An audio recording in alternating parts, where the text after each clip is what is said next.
चलिए फटाफट खबरों के बाद कुछ और खबरों का रुख कर लेते हैं। श्रीनगर में जारी हिंसा के बीच श्री अकाल तख्त साहिब ने वहां निवास कर रहे सिखों की सलामती पर चिंता जताई है। अकाल तख्त के जत्थेदार ज्ञानी गुरबचन सिंह ने केंद्र सरकार से श्रीनगर में सिखों की सुरक्षा पुख्ता किए जाने की मांग की।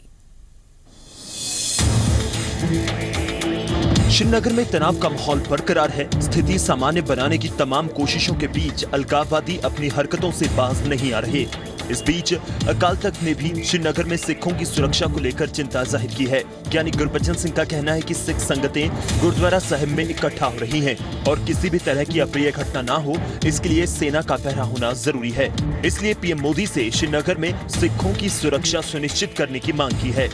उन्होंने इस पासे मोदी जी को ध्यान दे के ਉੱਥੋਂ ਦੇ जितने भी सारे वसन वाले ने, चाहे वो किसी धर्म के नाल भी संबंधित ने, उन्हां दी जान माल की राखी वास्ते पक्के प्रबंध किए जान, उत्थे पहरे लगाए जान, सारे धर्म स्थानां दी सेफ्टी वास्ते यत्न किया जाए। बेअदबी के मामलों पर ज्ञानी गुरबचन सिंह ने कहा कि गुरुद्वारा प्रबंधकों को पहले ही पुख्ता सुरक्षा प्रबंध करने के आदेश जारी किए जा चुके हैं। वहीं एक गांव में एक ही गुरुद्वारा बनाए जाने पर पंचायत को पुरस्कृत करने की बात भी कही गई है कि ਜਿਹੜੇ नगर अपने गुरुद्वारे अपने पिंडां विच एक गुरुद्वारा साहब बनाउणगे, ਅਸੀਂ ਉਹਨਾਂ ਨੂੰ ਇੱਥੋਂ ਅਕਾਲ ਤਖ਼ਤ ਸਾਹਿਬ ਤੋਂ ਸਨਮਾਨਿਤ ਕਰਾਂਗੇ। इसके अलावा उन्होंने सिकलीगढ़ सिखों की स्थिति पर भी चिंता जाहिर की है। राजन गोसाई, जी मीडिया, अमृतसर। सीमा से सटे गांव में बारिश के चलते पानी भर गया है और यही वजह है कि इंटरनेशनल बॉर्डर पर लगी फेंसिंग डूब गई है। खुफिया एजेंसियों की जानकारी के मुताबिक डूबी फेंसिंग का सहारा लेकर आतंकी भारत में घुसपैठ करने की फिराक में है। तेज बारिश के चलते सरहद पर लगी फेंसिंग पानी में डूब चुकी है, जो कभी भी देश के लिए बड़ा खतरा साबित हो सकती है। सीमा पार बैठे आतंकी फेंसिंग डूबने का फायदा उठाकर देश में घुसने की फिराक में है। जी हां, खुफिया एजेंसियों को मिले ताजा इनपुट की माने तो तवी नदी के सहारे आतंकी भारत में घुसपैठ करने की तैयारी कर रहे हैं। आपको बता दें, तवी नदी मकवाल बॉर्डर से पाकिस्तान में प्रवेश करती है और आशंका जताई जा रही है कि आतंकियों की घुसपैठ का अगला निशाना मकवाल बॉर्डर ही होगा।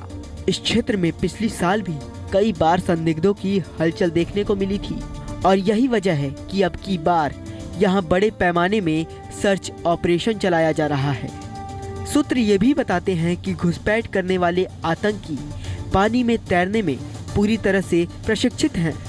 इसके अलावा उन्हें पानी के भीतर काफी देर तक अपनी सांसें रोकने की ट्रेनिंग भी दी गई है। इस सीज़न में जो है बारिशें होती हैं, नालों में कई जगह फेंसिंग वगैरह भी चली जाती है, तो उसके चलते जो है हमें अगले जो ये 2 महीने हैं इसमें इंटरनेशनल बॉर्डर से चैलेंजेस रहती हैं कि लोग अंदर आ जाएं कहीं से और कहीं गड़बड़ करने की कोशिश करें। बट उसके लिए हमारा जो इंटरनेशनल बॉर्डर है उसके ऊपर जितने सिक्योरिटी के अरेंजमेंट्स हैं वो फुल प्रूफ हैं।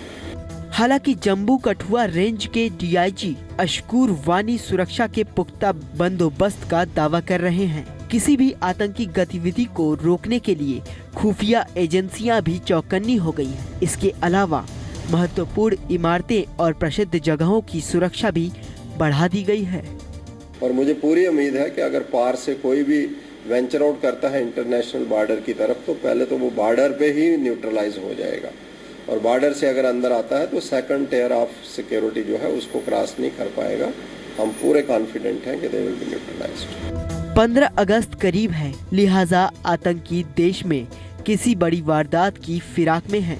आतंकी बॉर्डर के रास्ते भी भारत में घुसने की तैयारी कर रहे हैं। घुसपैठ के लिए डूबी फेंसिंग का फायदा उठाना चाहते हैं, लेकिन सेना और खुफिया एजेंसियां भी पूरी तरह से अलर्ट हैं। आतंकियों के नापाक इरादों को नेस्ता नाबूद करने के लिए सेना ने पूरी तैयारी कर रखी है।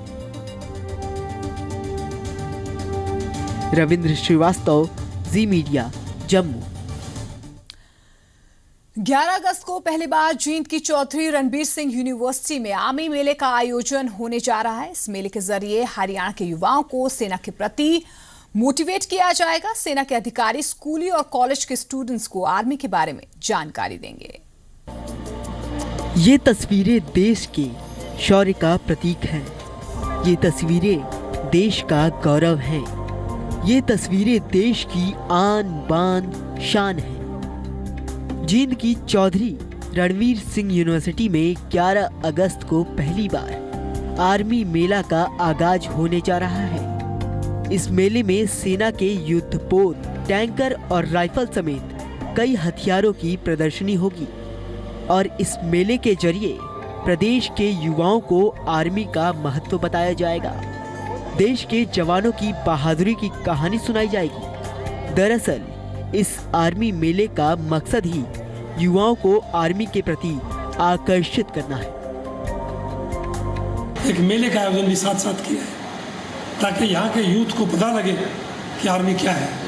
टैंक्स, गन्स वहाँ लगी हुई सामने ग्राउंड में आप देख सकते हैं और यहाँ के यूथ बच्चे बच्चियों को टैंक पर राइड दिया जाएगा और सीनियर ऑफिसर्स भी उस दिन आएंगे, तो एक ऐसा माहौल बनेगा जिससे बच्चा या बच्ची मोटिवेट होगा। मेले में आर्मी के ऑफिसर्स, स्कूल और कॉलेज के स्टूडेंट्स को इन हथियारों के बारे में जानकारी दी जाएगी। ये कैसे चलते हैं, युद्ध के वक्त कैसे काम करते हैं और इनका इतिहास क्या है, तमाम जानकारियां बच्चों को दी जाएंगी। इसके अलावा इस मौके पर कश्मीर के पंपौर में शहीद होने वाले जिंद के जांबाज पवन खटकर की प्रतिमा का अनावरण भी होगा। कैप्टन पवन जिन्होंने देश के लिए अपनी जान कुर्बान की, उसकी भी हम याद करेंगे उसको, और उसके पेरेंट्स को भी हमने बुलाया है और मुझे पूर्ण आशा है कि इस शहीद को एक अच्छे तरीके से सम्मान दिया जाएगा 11 तारीख को 3 बजे।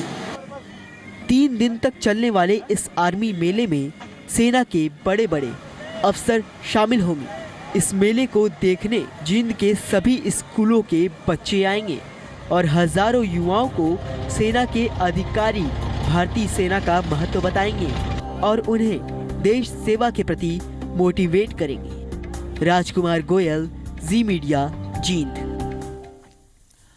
और अब बात आज की अच्छी खबर की। जींद की बीबीपुर के पूर्व सरपंच सुनील जागलान के बारे में तो आपने सुना ही होगा। बेटियों को लेकर उनके जरिए शुरू होने वाली मुहिम की हर जगह चर्चा होती है। खुद प्रधानमंत्री नरेंद्र मोदी ने भी उनकी सेल्फी विद डॉटर अभियान की खूब तारीफ की है। और अब एक और नई मुहिम को लेकर सुनील जागलान आगे आए हैं। क्या है बेटियों को लेकर उनकी नई मुहिम, ये खास रिपोर्ट देखिए।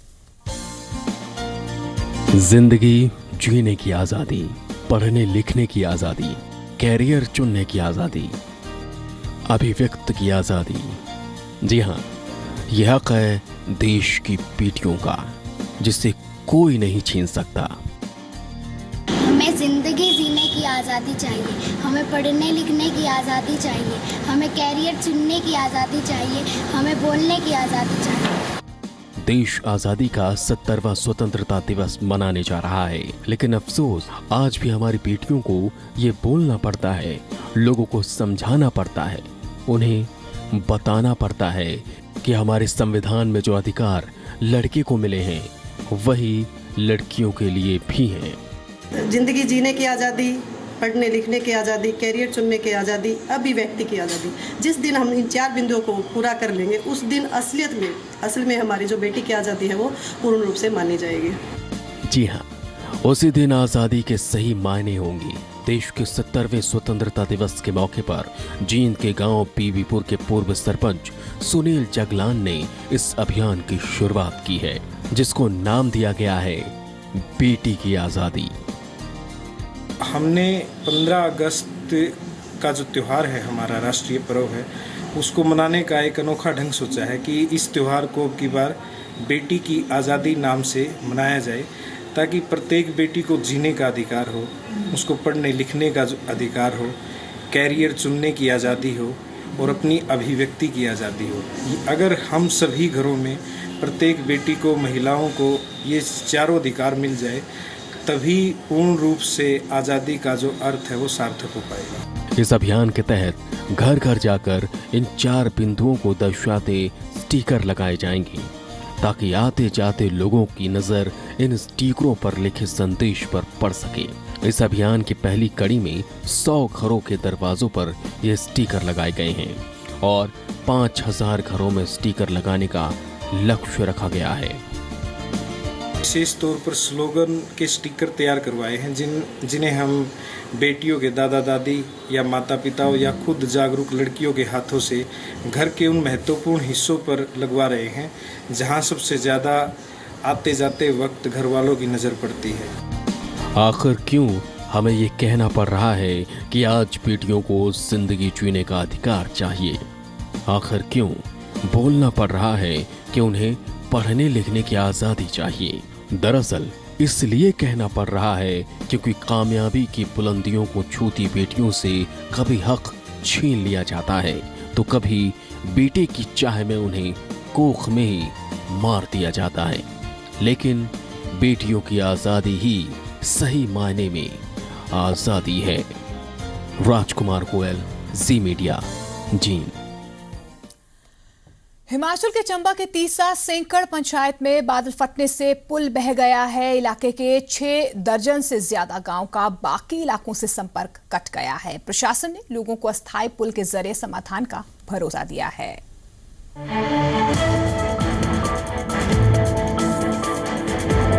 हिमाचल प्रदेश में बारिश और बादल फटने का सिलसिला थमने का नाम नहीं ले रहा है। अब डलहौजी में चंबा के तीसा सेकंड पंचायत में बादल फटने की घटना सामने आई है, जिसमें इलाके का मुख्य पुल बह गया। नतीजा ये हुआ कि यहाँ के 6 दर्जन से अधिक गांवों का अन्य इलाकों से संपर्क कट गया, जिससे लोगों को भारी मुसीबतों का सामना करना पड़ा है। हमारा पुल जो है वो बह चुका है पूरी तरह से बादल फटने के कारण, और हमारे जो 30-35 गांव हैं वो पूरी तरह से हमारा मेन जो कनेक्शन है वो कट हो चुका है। तहसील से आने जाने में काफ़ी दिक्कत आ रही है। यहाँ से आने वाले हमारे 30-35 गांव हैं जो रास्ते से बिल्कुल क्लीन कट हो चुके हैं, और इसमें जो स्कूली बच्चे भी मैक्सिमम 30-35 स्कूली बच्चे हैं जिनको आने जाने में बहुत दिक्कत है। हालात के मद्देनजर लोग घरों में सिमटे रहने को मजबूर हो गए। वहीं प्रशासन का कहना है कि फिलहाल समाधान के तौर पर यहां अस्थायी पुल का निर्माण किया जाएगा ताकि लोगों को आने जाने की समस्या न हो सके। जो भी इसमें रिलीफ के तहत जो है हम जो उपायुक्त महोदय से फंड्स जो है इसमें हासिल करेंगे, और इमीडिएटली जो है इसमें हम कोई टेम्परेरी जो ब्रिज अगर बनना हो उसको क्या बोलते हैं जल्दी तैयार कर दिया जाएगा। स्थानीय लोगों के मुताबिक मंगलवार को बादल फटने की घटना सुबह 6 बजे घटी, जिसके बाद नेरा नाले में पानी का बहाव काफी तेज हो गया और इसी दौरान पुल बह गया। मंजूर मोहम्मद, जी मीडिया, डलहौजी। और इसके साथ इस बुलेटिन में फिलहाल इतना ही, लेकिन आप देखते रहिए जी पंजाब हरियाणा हिमाचल।